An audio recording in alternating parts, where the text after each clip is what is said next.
Morning, everyone. This is Mitchell back here on my YouTube channel. It's really good to see you guys again. It's March Madness week almost for real, but this is conference tournament week. This is where it all starts. It's literally an appetizer before the first week it starts, and I'm really excited to get this video going. I wish I had more videos going, but this will be the start of many March videos that will be coming on this channel. So I'm really looking forward to all of it. And tonight it starts for the Big Ten tournament, and it couldn't be a better first game to watch because Ohio State, Ohio State won't make it unless they win the whole Big Ten tournament. That's not going to happen, but Wisconsin has a lot to play for. Tyler Wahl was out quarter of a year, and that's what affected them for losing so many close games. If they beat Purdue, they would have had that large by far, but they're only the third to last team for the first four out due to Jerry Palm's bracket because of not finishing that game specifically, and then they beat the reigning national champion Kansas on Thanksgiving Day. That's another one that would have been a big resume barn burner if they did win that one. That's why it's a barn burner, because they didn't pull those two big ones out. Those are the two notables, because those two are the top 5 national championship favorites for this season that they could have beaten and / gotten upset for. And then up next for tonight, we have Minnesota and Nebraska. Neither team are going to make it, but whoever wins that one wins. That one's pretty much going to be 10 people that attend that game compared to the first game. Most people just have the 10 people attend the Wednesday game in general, but this one will be more crowded, Ohio State, Wisconsin, because of how much they have to play for. But I have Ohio State winning. I know Bucky in this state is not going to be happy with me, but I think Ohio State's going to win, and they've been close in a lot of close games this year. Michigan State, they could have handled Michigan State a little bit better, then they would have moved on, but they did not. So they will have a date against Iowa from winning that one. And then before I predict the Michigan and Rutgers one, I will go to Minnesota and Nebraska. Minnesota has a really good freshman. They have a lot coming in for the future, but they weren't the best. They are last in the Big Ten this season, and they will play Nebraska. So it's definitely a toss-up. I got to go with my gut and say Nebraska here to win that one.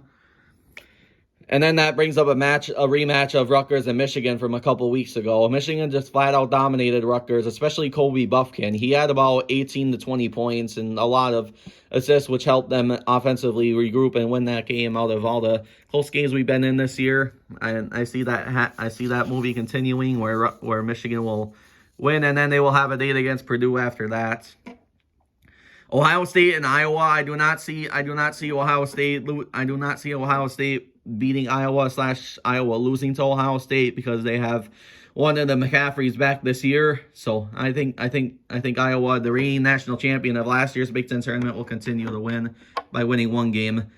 Here I have another upset. I have Jalen Pickett and Penn State. He's a Big Ten sensation. They will move on to play on Friday against Northwestern, which it'll be a miss of an in-state game. And if it was an in-state game, that's going to be a really crowded and tough ticket to get for it being in the United Center. But I think Penn State's going to have enough, and they're going to want to repeat their first semifinal appearance since 2019 in the Big Ten tournament / NCAA tournament appearance.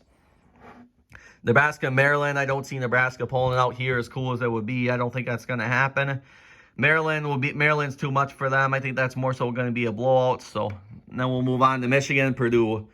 With me predicting the winner of Rutgers and Michigan being Michigan, I think Michigan's a March team. They were a March team in 2016 when they beat Indiana, who was number 1, and Indiana also lost really early in that tournament.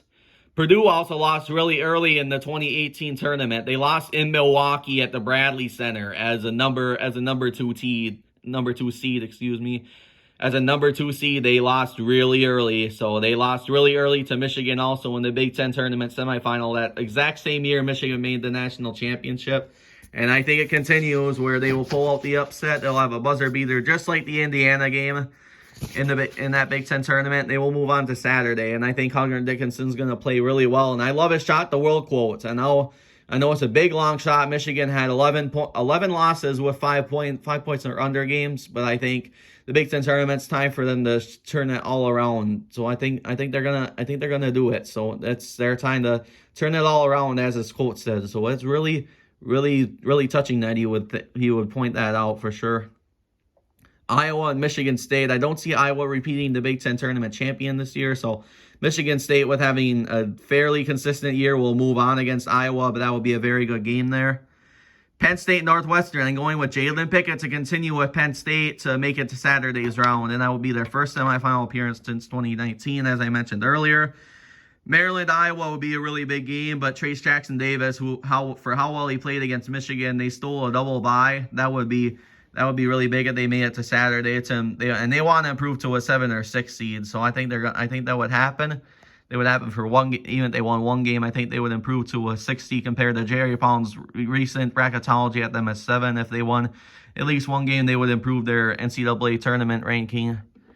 That brings the rematch of an in-state game between Michigan and Michigan State. They have played at the United Center many times, like the Big Ten Championship game in 2019, which went into overtime, with Michigan State winning. And this time, I think it would be that close if they played against each other. But I have Michigan's running the Big Ten tournament ending, and Michigan State will move on to Sunday because they have a little more perimeter, and it's on its neutral site compared to when Michigan beat Michigan State at home. I think they're running all gas a little bit, especially if they beat Purdue, which is a monster upset. If they beat Purdue, that's already going to be quite a test for them. So if they win 2 tough games, that'd be kind of tough to pull it out again. So I think they're kind of going to be out of it after that one.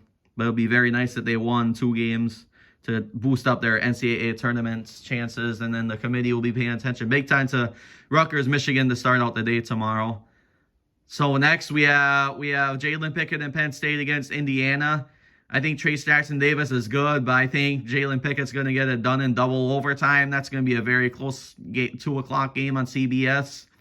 So Penn State will move on to Sunday. I have an upset brewing, so that'll bring up a matchup of Michigan State and Penn State.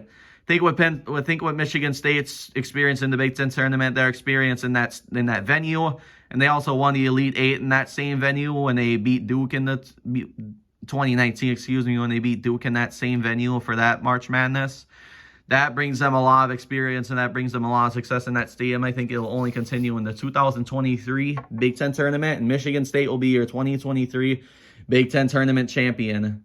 Hope you all enjoyed my picks, and we'll see you soon once I figure out when I'm doing my picks for SEC, ACC, Big 12, etc., etc. Otherwise, if I don't get to that, I'll do a real tournament bracket prediction. So hope everyone has a great rest of the Wednesday, and we'll see you all on my next video. And thank you so much for tuning in. Bye.